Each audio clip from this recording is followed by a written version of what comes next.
Tant que je suis bien haïssable. Ah, un, deux, ça marche. Hey. Alors, juste avant de commencer, je réfléchissais, ça m'arrive des fois. Puis j'étais là à côté, puis je pensais au moment où on avait engagé Alexandre. Euh, Puis là, on avait toute une liste de critères, puis il fallait apprendre à gérer tout ça aussi.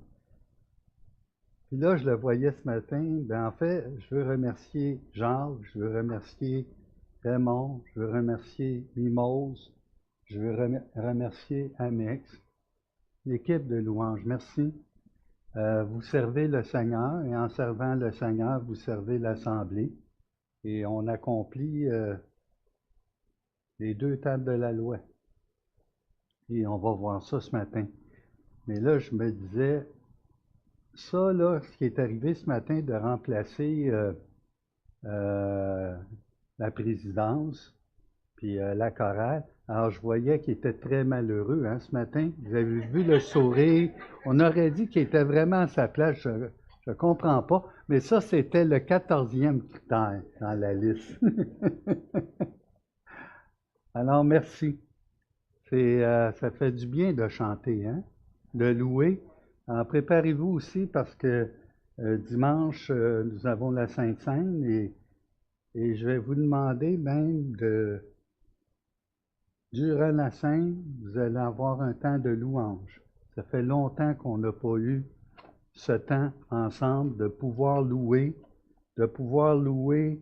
en espagnol, en créole, en français et de dire Amen à la fin. Et vous serez appelés à le faire de bon cœur. C'est quelque chose qui manque, hein? Se lever, louer. Puis je veux saluer aussi tous ceux que ça fait un certain temps là, que j'ai pas vu. Ça réjouit mon cœur. Et pour ceux qui sont à la maison, là, si vous vous battez pour les tosses, laissez les tosses et écoutez. Alors prions. Alors notre Dieu, notre Père, je veux te louer, t'adorer. Et c'est ce qu'on a fait ce matin, c'est ce qu'on a commencé. Et je vois cet amour que tu nous portes, et même quand on est parfois écrasé, ou quand notre tête est partout, et qu'on a besoin de faire silence, c'est toi qui es notre consolateur. C'est toi qui réjouis nos cœurs. Tu mérites l'adoration, la gloire, l'honneur. Et merci de Jésus, notre Sauveur, qui a tout pris sur lui. Notre Dieu, nous voulons t'adorer et que nos cœurs soient disposés ce matin, pas seulement à écouter ce message, mais surtout à t'obéir. Et c'est en obéissant que nos oreilles et notre cœur s'ouvrent. Et merci notre Dieu. Amen. Alors, je me sens comme si je m'étais fait écraser par un rouleau compresseur. Normalement, j'écris peu de choses. Je vous dis par cœur ce que j'ai étudié dans la semaine. Puis là, j'ai dit, je vais me prendre quelques notes. Fait que j'en ai pris 6 pages. Une semaine, ben en fait, c'est pas une semaine. C'est plusieurs semaines avant, la réflexion commence. Vous savez, essayez d'imaginer qu'on aurait un tableau en arrière, une fresque, une mosaïque, d'accord? Et ce qu'on fait depuis le début, mine de rien, on est rendu aux 3/4 de Luc. 3/4. Et c'est pas un marathon à courir rapidement. Et là, je me fais jouer un tour continuellement, Alexandre également. On lit des passages, des fois, on dit, ah, ça, dans notre tête d'humain, ah, ça va être facile, c'est ça, ça, ça. Et là, mes amis, c'est pas ça. Dieu nous parle et Dieu vous parle. Et il nous révèle des choses qui sont propres à son peuple. Alors ce matin, c'est un passage qu'on appelle le jeune homme riche. On est en Matthieu 18, pas en Matthieu, en Luc 18. Et si j'ai fait ce lapsus, c'est simple, c'est qu'on n'est pas capable de voir Luc 18 sans aller voir Matthieu et sans aller voir Marc. Et je vais vous donner quand même les parallèles que vous n'aurez pas le temps de toucher parce que, écoutez, ce qu'on touche, ce qu'on va toucher ce matin, c'est 13, en principe 13 versets. Luc 18, de 18 à 30. Et on va se garder 31 et 34 pour la Sainte Seine la semaine prochaine, pendant que Alexandre va apporter la prédication qui suit. Donc, vous allez avoir un 2 pour 1 la semaine prochaine. C'est excellent. On innove des choses et c'est bien. Et si vous voulez garder votre doigt dans la Bible, bien, vous avez le parallèle de Matthieu 19, 16 à 30, et vous avez Marc 10, 17 à 31. C'est quasiment pareil, on est 16, 30, 17, 31, OK? Donc, et j'aurai peut-être pas le temps ce matin de référer tout le temps. Alors, dites-vous, si j'arrive puis je vous dis, ben, c'est pas marqué qu'il était jeune, c'est-tu marqué qu'il était riche? Ben là, c'est marqué que c'est un chef, OK? Et donc, vous allez avoir des mots ajoutés parce que je les ai pris parfois dans Marc, parfois je les ai pris dans Matthieu, mais en essayant de respecter l'intégralité des passages. Alors, si Matthieu, des fois, dit une chose, puis elle n'est pas mentionnée dans Luc, j'aurais été du genre, quand je suis venu à Christ, je voulais prendre la Bible pour démontrer qu'elle était fausse. Alors, je lisais, et ça aurait été le genre de passage, « Hein, tu vois bien, regarde, il ne dit pas la même chose. Dans l'un, il mentionne telle chose, dans l'un, il mentionne telle chose, il ne mentionne pas dans l'autre. Tu vois bien qu'ils se contredisent. » Non. Chaque évangile est écrit avec une intention. Matthieu écrit aux Juifs et généralement, il n'expliquera pas beaucoup les coutumes puisqu'il s'adresse aux Juifs. Les Juifs sont connaissants de leurs coutumes. Mais il va peut-être éviter de mentionner certains mots pour ne pas offusquer les Juifs, les pharisiens en particulier. Dans Marc, on a la notion de serviteur et c'est plus un évangile à type pour les Romains. Et dans Luc, on le voit, on est gâté, c'est pour les païens. On n'a pas été oubliés. Les nations. Et dans Jean, ben, c'est très particulier, c'est pour ça que ce n'est pas un évangile synoptique, mais des fois, on va aller piger les mêmes événements. Alors ce matin, si je mentionne quelque chose qui n'est pas dans le texte, parce que je sais que vous me surveillez, hein? Est-ce que vous me surveillez? Est-ce que vous me surveillez? Vous avez besoin? Je pensais qu'il y avait juste ma femme. Bon.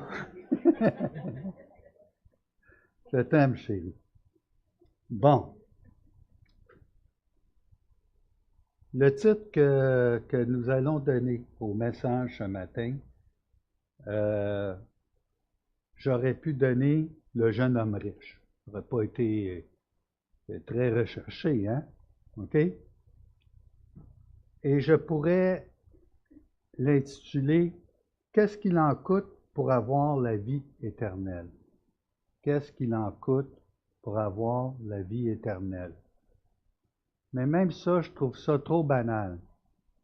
Et je vais vous donner un titre qui résume le message. Écoutez bien.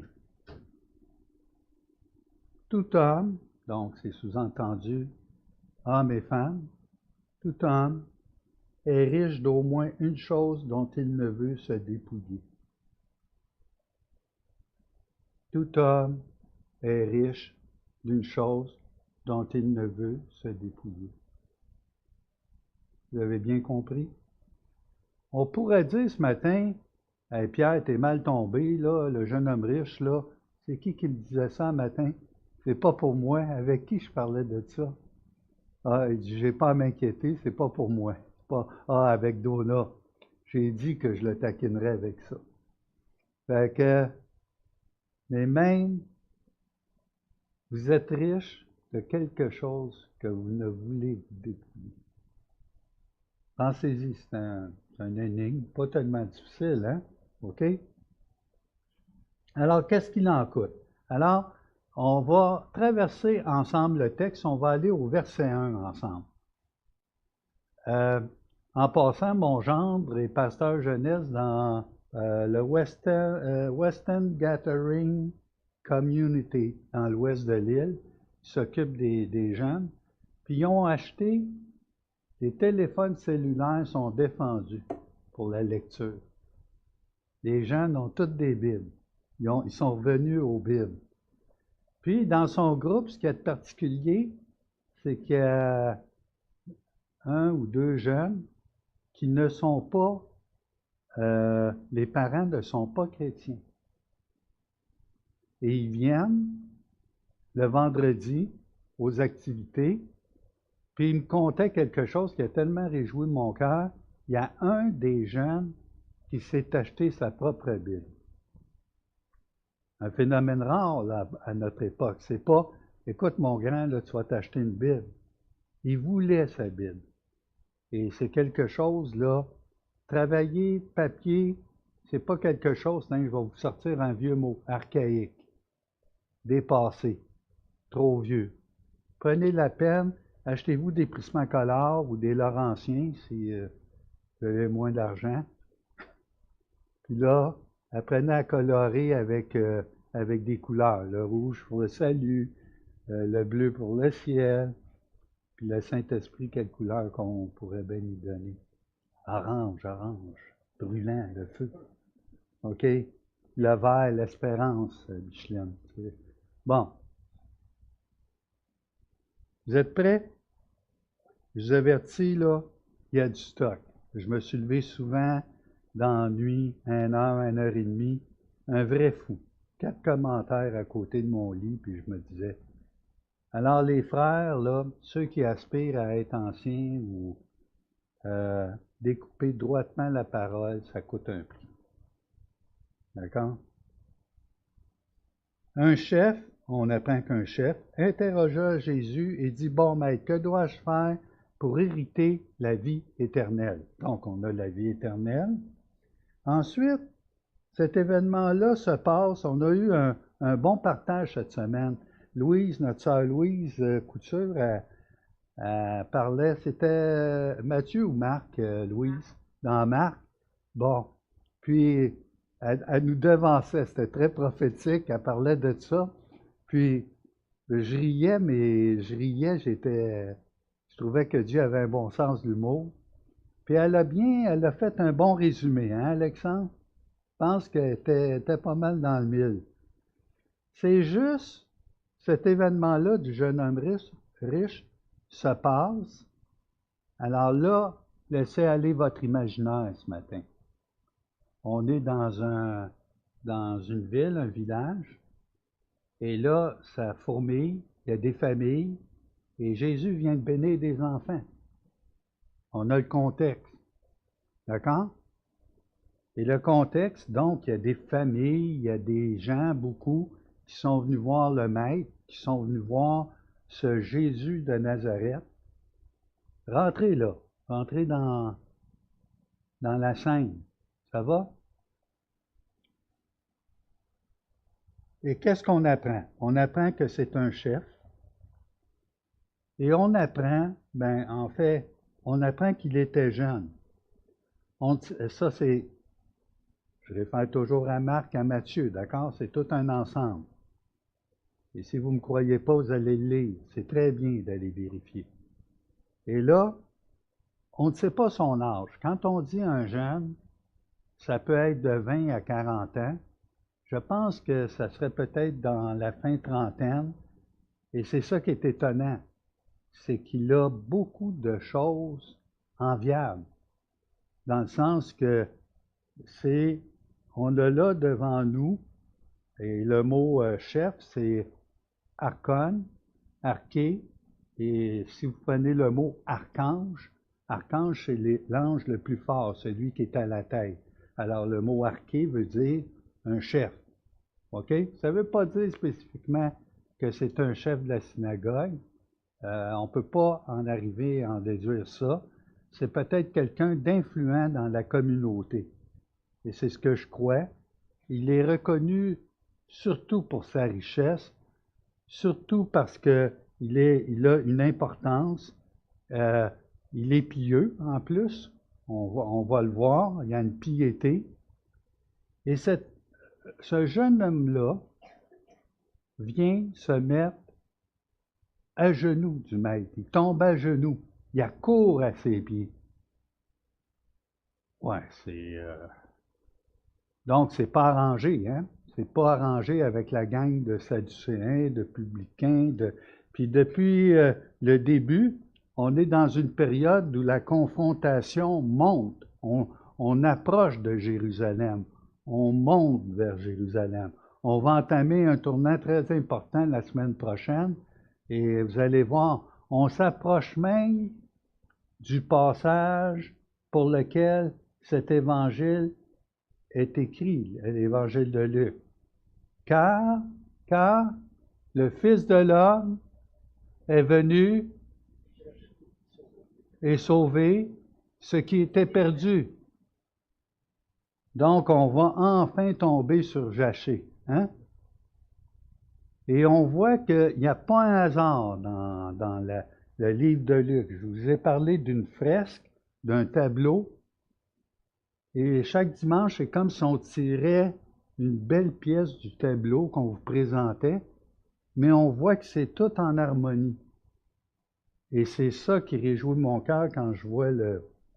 Et là, on voit que dans ce passage,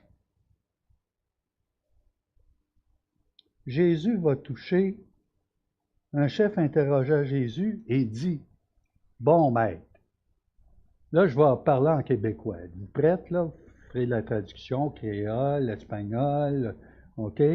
Alors, bon maître. Là, ça va faire, là. Arrête de me licher.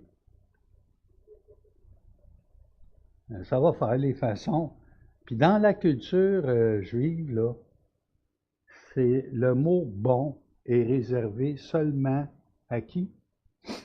À Dieu. Quand on parle, ben oui, on peut utiliser bon pour des choses, mais quand on l'utilise pour un être vivant, c'est pour Dieu seulement. Alors là, c'est comme si, à vouloir trop d'en faire, ouais, bon maître. Que dois-je faire pour hériter la vie éternelle? Hey, c'est quand même, on n'entend pas ça souvent, là. On voit ça dans Jean, beaucoup, la vie éternelle. Et là, si on ne sait pas qu'il a accouru, qu'il s'est mis à genoux, il est tombé à genoux.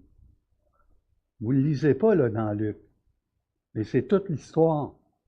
Puis là, il ne regarde pas que si je vais avoir l'air, là, il y a des enfants, il y a des familles, qu'est-ce que vont dire les principaux des Juifs quand ils vont voir me mettre tomber à genoux devant ce Jésus-là, que certains ne voulaient même pas reconnaître.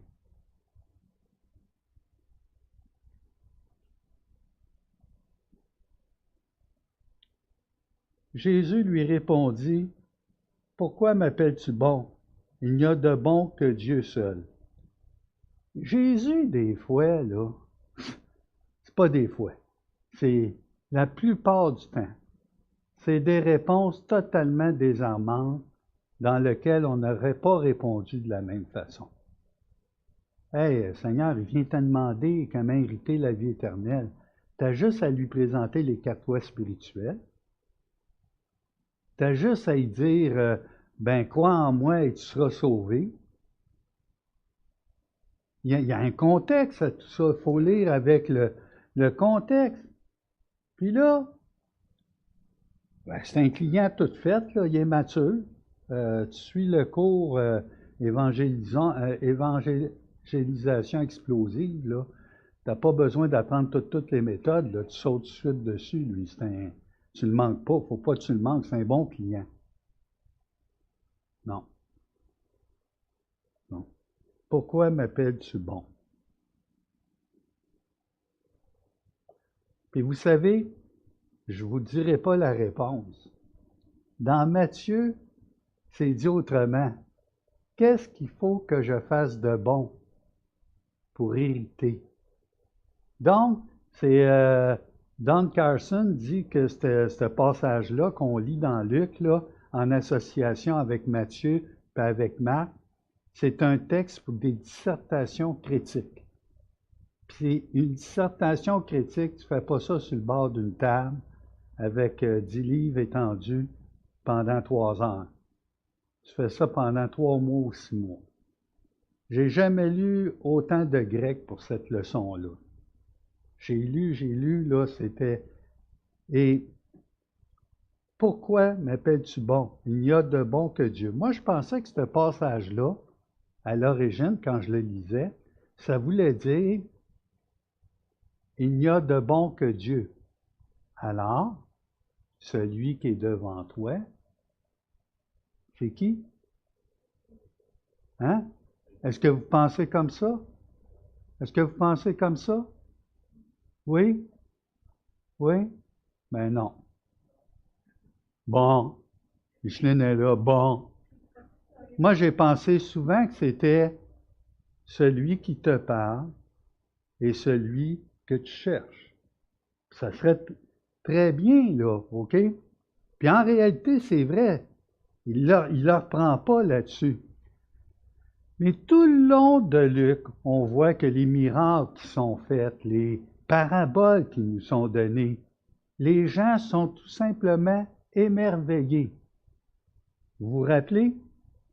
Émerveillés. Et ils rendent gloire à qui?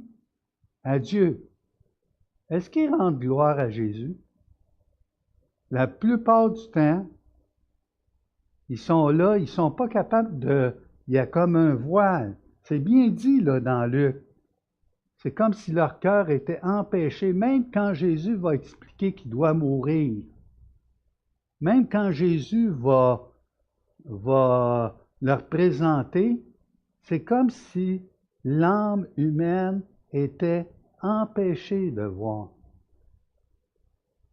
N'oubliez pas, c'est sûr que c'est après la résurrection, mais même après la résurrection, quand ils marchent avec les 2 disciples d'Emmaüs, puis quand ils rentrent dans la maison, puis ils fractionnent le pain, là, c'est là que leurs yeux s'ouvrent. Et c'est comme si durant le ministère de Jésus, c'est qui rouvre les cœurs? Dieu. Et malgré les miracles, malgré les choses sans précédent qui se sont faites là, ils vont louer Dieu, ils vont s'émerveiller, mais c'est comme si ça ne franchit pas la notion, c'est Dieu parmi nous, c'est Dieu incarné. Lui, on sait d'où il vient, c'est le fils du charpentier, il est charpentier lui-même. Fait qu'il y a une difficulté qu'il faut reconnaître. Pourquoi c'est comme ça? Bien, il y a des fois, c'est comme ça. On n'arrive pas avec une réponse sûre, tout ça. Mais là, ce qu'il est en train de dire au jeune homme, il dit, OK, je te donne peut-être une façon de te reprendre, là, mais il dit, bon, c'est réservé pour Dieu. Donc, il n'y a de bon que Dieu. Alors, si tu viens me voir pour poser des questions sur la vie éternelle, c'est que tu reconnais tout au moins que je suis un prophète ou je suis un enseignant qui va te guider vers Dieu, puis vers la vie éternelle.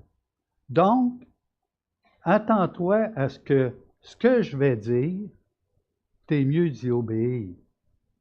Parce que si tu m'appelles bon, et c'était peut-être un peu gauche de ta part, ou flatteur, bien sache que qu'est-ce que je te dis, c'est la chose que tu dois faire. Et là, je suis sûr que si Martin Luther avait entendu ça, il dit non, non, non, c'est le salut par les œuvres. Il va y demander le salut par les œuvres. Comment ça? Verset 20. Tu connais les commandements, tu ne commettras point d'adultère. Vous les écoutez là comme faux? Attendez. Cette semaine, Pierre a été tellement occupé, puis moi-même tellement occupé que... Alors, j'ai les deux tables. C'est écrit tout petit, je l'ai pris. Dans ce temps-là, on l'avait pris en noir, c'était en mode dans les années 80, 90. C'est vieux. C'est vieux, mais pas aussi vieux que l'original. Alors, on a deux tables. Alors, sur la première table, c'est tout ce qui concerne Dieu lui-même et ton prochain. OK? Puis ton prochain, ben il y a six règles. D'accord? 6 commandements. Et ici, Jésus dit, tu connais les commandements? Demandez ça à un juif, là, depuis sa bar mitzvah, là, depuis l'âge de 12 ans. Alors, c'est ce qu'il apprenait. Puis, il apprenait ça sur le principe, quand tu regardes les Écritures, tu vas voir c'est dans Lévitique aussi, puis dans Deutéronome, tout de suite on savait ce que ça voulait dire. Alors, quelqu'un s'appliquait à suivre les ordonnances de la loi. Tu ne commettras point d'adultère. Vous comptez avec moi? Comptez-vous avec moi? Tu ne commettras point d'adultère. Tu ne tueras point. Tu ne déroberas point. Tu ne diras point de faux témoignages. Et honore ton père et ta mère. Y a-t-il quelque chose qui cloche? Quoi? Il n'y en a pas 10. Puis, il y en a combien dans la deuxième table? 6. Il en manque un. Puis, ils ne sont même pas dit dans le même ordre, si vous aviez le temps, là, OK? Puis, il y a juste, il y a seulement, attendez, t'en as pris ben trop, je le savais. Alors, ce qui est intéressant, c'est si tu compares Matthieu, Marc et Luc, il y a seulement Marc qui semble faire référence aux 6, en ajoutant Lévitique. D'accord?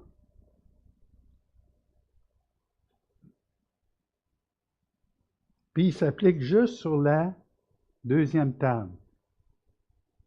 Vous avez remarqué? Seulement sur la deuxième table. Mais il me semble que la première table, il y a quelque chose, hein? Il y a quelque chose qui va pas. Je vous pose une question ce matin. Aimez-vous Dieu? Vous êtes sûr? Vous aimez Dieu? Vraiment, là? Vous êtes sûr? Est-ce que vous avez l'impression des fois de faire des choses, mais l'amour n'est pas tout à fait là?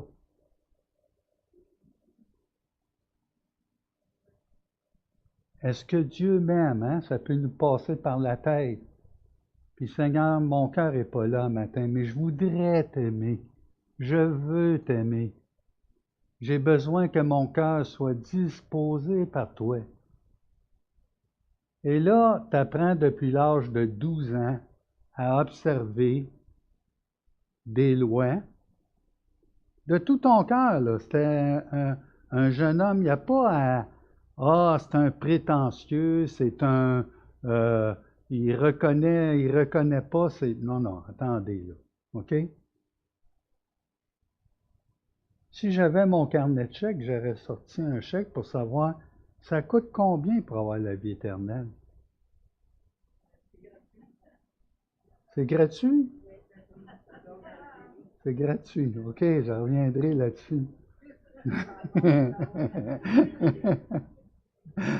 savez, on a toutes des réponses. On a toutes des réponses, mais il faut avoir l'honnêteté de regarder comment qu'on pense, comment qu'on réfléchit, puis ce que la Bible nous montre. OK? Fait que là, Jésus, il dit, tu connais les commandements? Fait que là, le jeune répond, j'ai, dit-il, observé toutes ces choses dès ma jeunesse. Je vais vous montrer une autre façon qu'on regarde mal ces Écritures-là. Quand il répond ça, en bon québécois,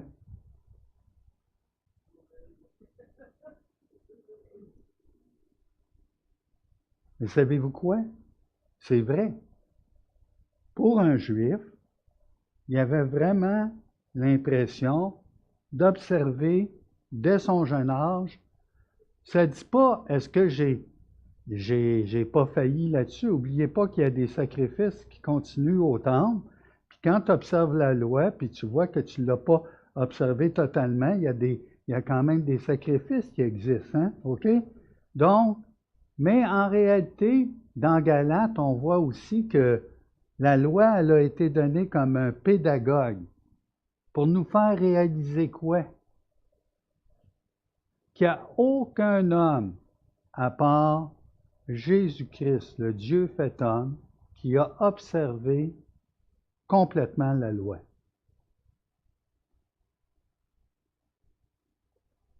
Complètement la loi. Alors voyez-vous que c'était difficile de voir Jésus, homme, comme Dieu, pour un homme au moment où Jésus était là aussi. Parce que juste la pensée de pouvoir obéir parfaitement, tu peux pas berner personne, là. Tu peux pas jouer Dieu dans cette affaire-là. Il y a au moins quelque chose, c'est sûr que tu vas déraper, tu vas manquer. Tu vas manquer sur quelque chose. Puis la loi n'a pas été donnée comme moyen de salut, mais si quelqu'un aurait eu la capacité d'obéir à la loi, ben, il n'y aurait pas eu besoin du sang précieux de Christ pour couvrir les péchés.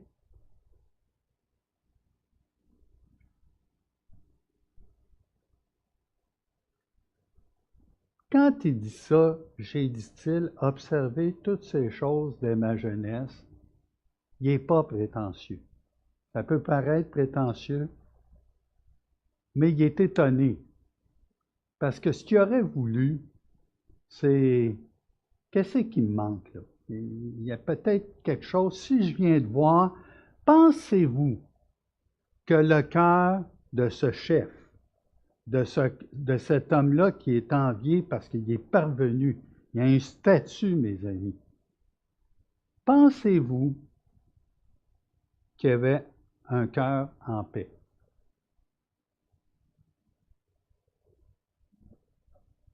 Vous êtes sûr, là? Assumez, là. C'est non ou oui. Tu te trompes ou tu te trompes pas. Pas grave. OK, on parle. Non? Certainement que non, hein? Mais aussi, il était de coutume, chez les Juifs, d'en faire toujours un petit peu plus pour être sûr. Parce que c'est une religion où tu finis par gagner ton ciel toi-même. Vous comprenez la mentalité? Mais ici, puis ça fait penser la fameuse remarque de Blaise Pascal qui dit que tout homme a un vide en forme de Dieu. Tant et aussi longtemps que ce n'est pas comblé par Dieu. Alors, le jeune homme, malgré tous ses efforts, OK? Alors, on va continuer rapidement. Rapidement. Je viens à peine de commencer, je viens de faire l'introduction. Jésus, ayant entendu cela, lui dit, puis juste avant, qu'est-ce qui est marqué, c'est-tu dans Marc? Oui. Qu'est-ce qui est marqué dans Marc, Louise, de spécial? Je suis supposé te souvenir de ça par cœur, là.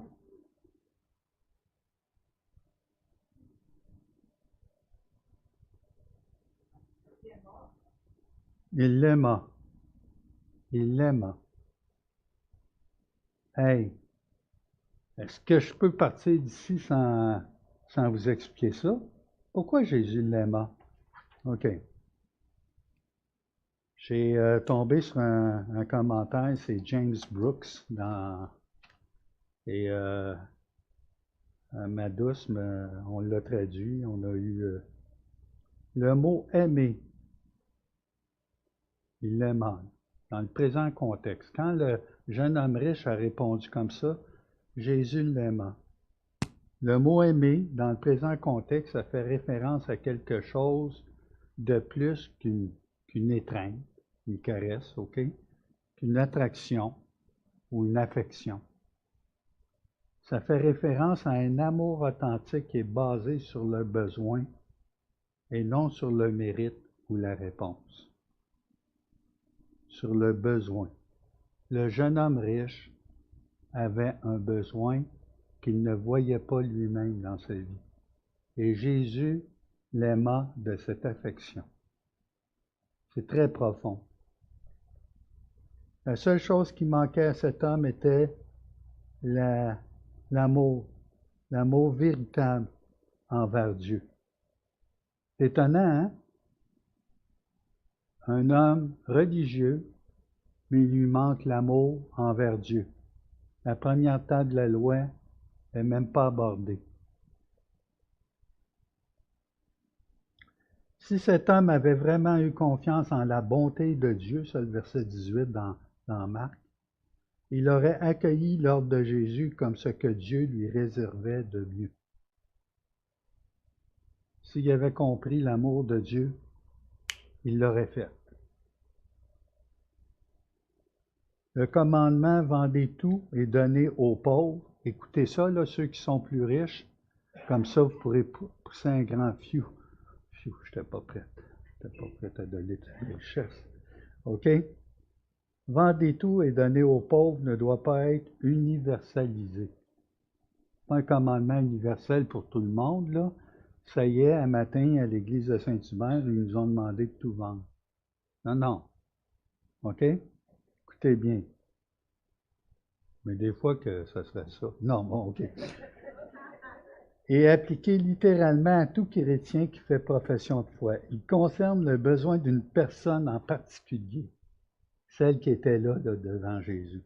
C'était son besoin. Jésus parle au jeune homme riche. OK? Il ne faut pas non plus l'ignorer. Ah! Pour un, Dieu va te faire abandonner d'autres choses que tes richesses. Comprenez le titre du message?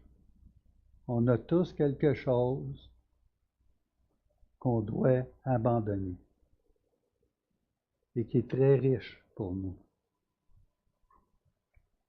Donc, d'autres personnes peuvent avoir renoncé à d'autres choses pour suivre Jésus. Une vocation, un style de vie, une passion pécheresse ou une relation illicite, OK?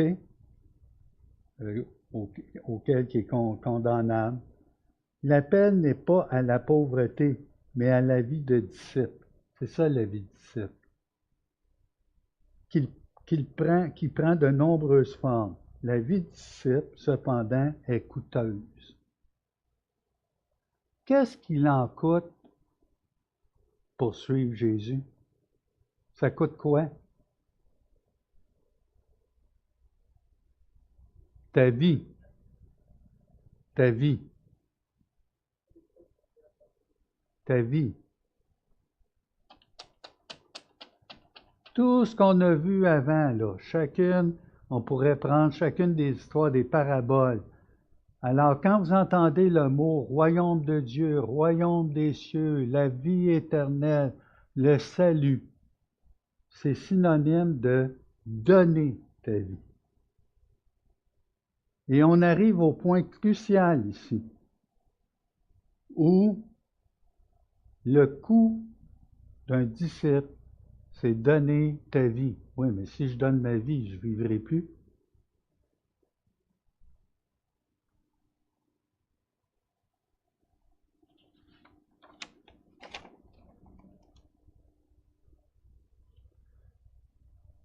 Marc 10, 21. Yves, tu veux-tu soutenir Louise puis lire Marc 10, 21? Alors, Yves, c'est le mari à Louise, hein?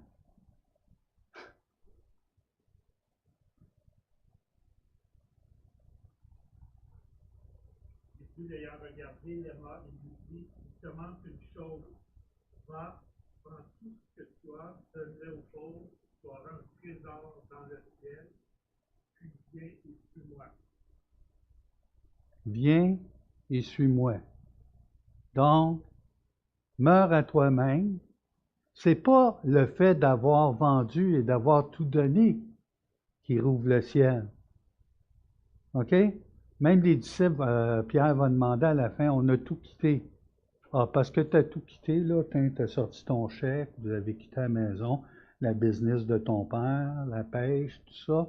Donc, je te donne la vie éternelle? Non. Un amour véritable pour Dieu. C'est pas une transaction commerciale, le salut. C'est pas une transaction financière. C'est, attends, là, je vais évaluer. Ouais, la vie éternelle, hey, ça a l'air trippant. Il y a bien des choses que je sais pas, je vais passer l'éternité avec Dieu. Fait que, ça vaut-tu la peine? Tout vendre qu'est-ce que mes yeux regardent, là, la vraie vie pour moi, pour l'instant, là, c'est celle que j'ai ici sur la terre. Moi, là, faut que ça soit du concret.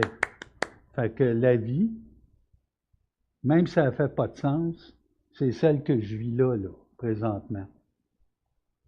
Mes amis, désolé, là, mais quand on vieillit, tu te vois vieillir, puis tu te dis, hey, que ça a été vite. Là, je le dis aux plus jeunes. Dormez pas, les plus jeunes, là. Vous allez trouver que ça va passer bien vite. Puis à un moment donné, tu vas dire, hey, j'ai vécu pourquoi? Je vis pourquoi actuellement? Pour mon bien-être, pour mon confort, tu n'es de passage que sur la terre. Tu n'es que de passage sur la terre. Un souffle, une plante qui va fanir au soleil. Aussi vite que ça. Et là, plus tu vieillis, plus tu sais que, hein, ouais, mais là, Pierre, il faut bien vivre, là. Écoute, moi, j'ai mon rôti, là, qui attend, là, pour sa table, pour l'heure du midi. Puis après-midi, j'ai une sortie. Hey, t'es rabat-joie en tabarouette. OK, ça n'a pas de bon sens. C'est real life, là. C'est ça. Puis j'ai un voyage dans le sud de préparer dans 2 semaines. C'est ça, la vie. Bon, c'est ça, la vie. C'est bien d'avoir des projets.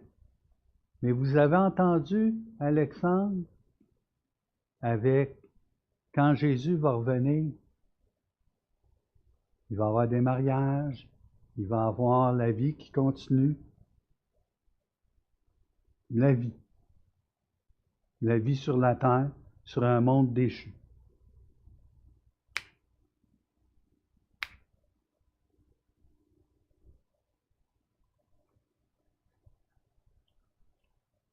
Je vais clôturer le message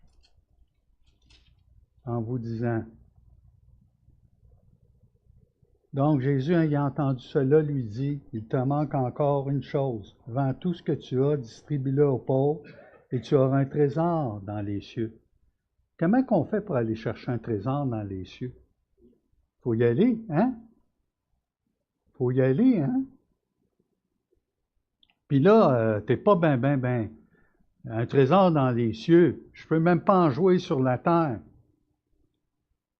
Parce que c'est pas là la vraie vie. Là où est ton cœur, là sera ton trésor. Où est ton cœur? Pas un passage qui est facile, hein?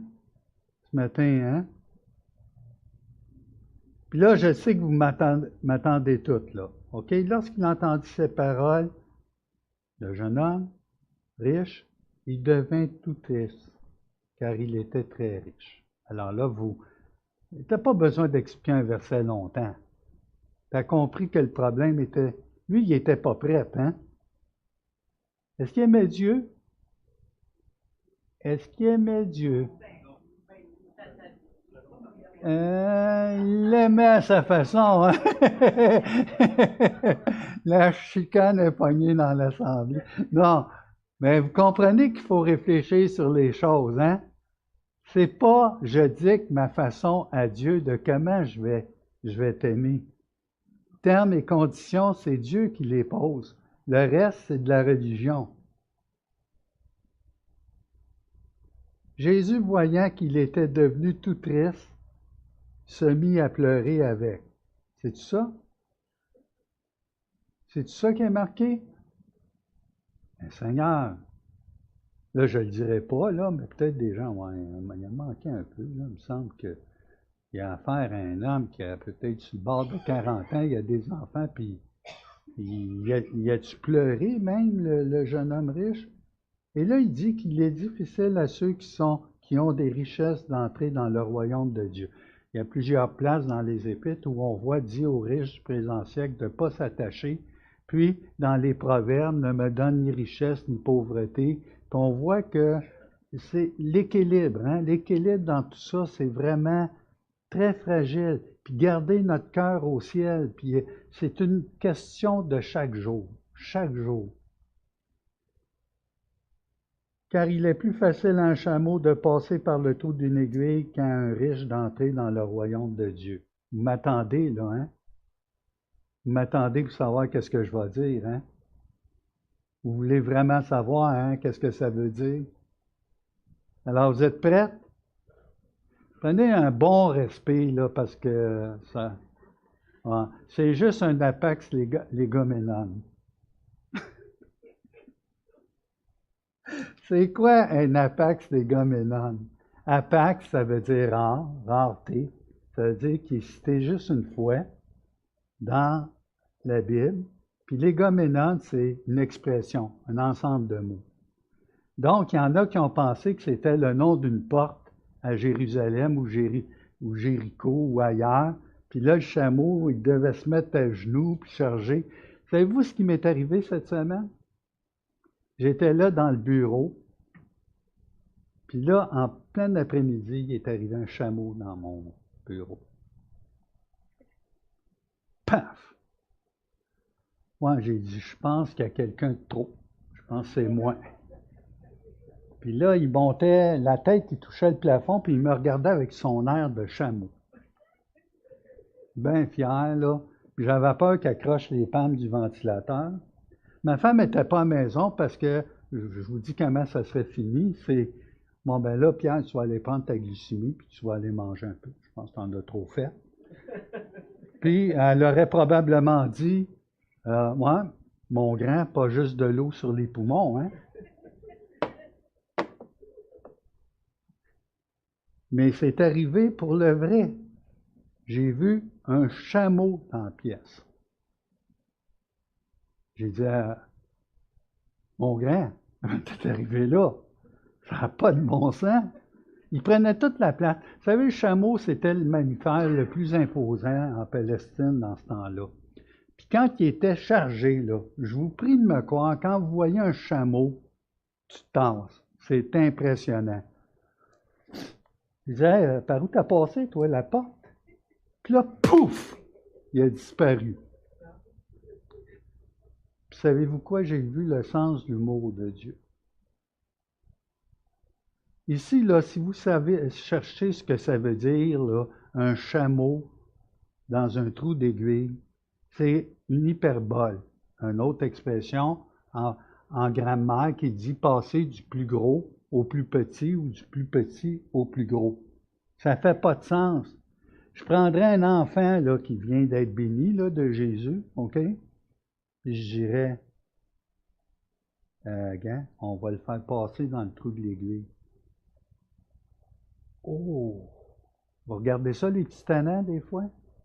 Regardez-vous ça? Non? Bon, OK, c'est pas grave. Donc, les petits tannants. Tu regardes le trou d'un aiguille, puis tu regardes le chameau. Le jeune m'aurait dit, c'est Tantiti, hein? Pas sûr, hein? Fait que l'image est tellement là, que passe pas des heures à essayer de comprendre si c'est une porte. Là. L'image est là pour te Ça veut dire quoi? Quand tu lis ce verset-là, résume ça en un mot. Impossible. Impossible. Hein? Impossible. Alors, pour qui c'est possible de rentrer au ciel? Impossible. Avoir la vie éternelle? Impossible. Le royaume des cieux qui est déjà là? Impossible. Le royaume de Dieu te suivre? Impossible. Mais là, qu'est-ce qu'on entend de rassurant? De très rassurant pour l'homme? Ceux qui l'écoutaient disaient, et qui peut être sauvé juste avant? Eux autres ont compris, vous savez, là, pour un juif, d'être riche, t'avais clé en main pour le ciel. C'était une bénédiction sur terre. Un homme riche jouissait déjà de la bénédiction de Dieu, comme d'avoir une grande famille ou d'avoir une épouse, la femme virtueuse, OK, dans les proverbes. Alors là, lui, si lui n'est pas capable d'avoir la vie éternelle, qu'est-ce qu'ils vont dire les disciples? Hein? Ceux qui l'écoutaient disaient, et qui peut être sauvé? Tout le monde était, regardez là, tout le monde intrigué là, OK? Et là, Jésus répond, ce qui est impossible aux hommes est possible à Dieu. Et j'ai fini plusieurs versets en vous disant, Pierre dit alors, voici, nous avons tout quitté et nous t'avons suivi. Ça nous a coûté tellement cher que là, on mérite la vie éternelle? Non, non, non. Tu quittes parce que tu aimes. Pas de transaction financière et commerciale. Et Jésus leur dit, je vous le dis en vérité, il n'est personne qui ayant quitté à cause du royaume de Dieu. Là, je voulais vous jouer un tour, là. Ben, je vais le faire.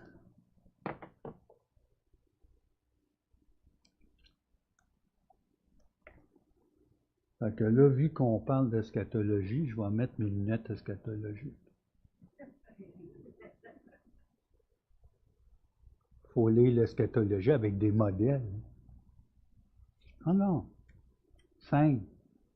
Tu veux-tu dire, Pierre, que, écoutez bien, c'est pas moi qui le dis, là. Lisez la Bible comme elle est marquée, pas avec un modèle. D'accord? Il n'est personne qui ayant quitté à cause du royaume de Dieu.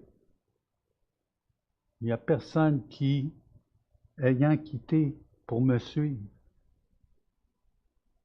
Il n'y a personne qui, désirant la vie éternelle,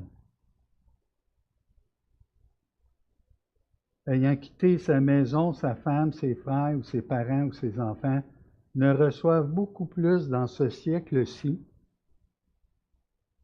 et dans le siècle à venir. Et en passant, c'est deux mots grecs différents traduits par un mot français. OK? Et ça parle ce temps présent, cette période présente, et pour la période à venir qu'on appelle la vie éternelle. Ça parle de la vie éternelle comme quelque chose de futur, mais de présent en même temps. On appelle ça, nous, on veut faire attention, c'est pas de l'eschatologie, là, dans le sens que tu ne l'as pas encore. Tu vas recevoir dans ce siècle-ci, dans l'âge présent, des frères et des sœurs. Regarde autour de toi. Et tu vas en recevoir plus des fois que ton frère physique qui ne veut plus te parler parce qu'il pense que tu fais de la capine depuis que tu suis Jésus ou tu vas dans une église où tu lis la Bible. C'est présent. Et c'est présent, et ça va avec la parabole qu'Alexandre vous a présentée. Le royaume de Dieu vient comme, ça ne frappe pas les yeux, ça commence tranquillement. Mais c'est réel. Alors, j'ai Julia, Cécilia, David, OK? Paul, j'ai les gens. Vous êtes mes frères, mes sœurs en Christ. C'est vrai, là. C'est pas juste pour être gentil, puis c'est marqué, puis je vais voir Olga, je vais voir Joanne, je vais voir vous tous, vous tous, vous tous.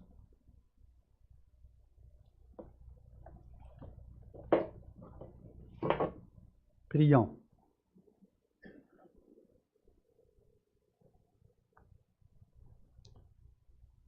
Seigneur, merci.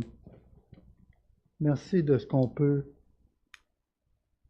On peut avoir la vie éternelle. Donne-nous un cœur qui désire te suivre, qui s'affectionne à toi, qui t'aime vraiment. Et Seigneur, si tu nous demandes, dans certaines circonstances, de donner, ben, que notre cœur soit disposé par toi pour donner et qu'on le fasse sans contrainte ni tristesse. De donner, mais de se donner tout entier, de savoir qu'on n'est que de passage ici-bas. Et Seigneur, quand on est écrasé devant nos besoins, tu es le Dieu vivant qui connaît ce que nous vivons au jour le jour. Et tout ça est rendu possible parce que nous pouvons donner notre vie à celui qui s'apprête à aller donner sa vie à Jérusalem. Merci Seigneur Jésus de ce que tu as donné ta vie pour nous. Et on veut se courber et t'adorer. Et merci pour cette leçon que tu nous as montrée ce matin. Amen.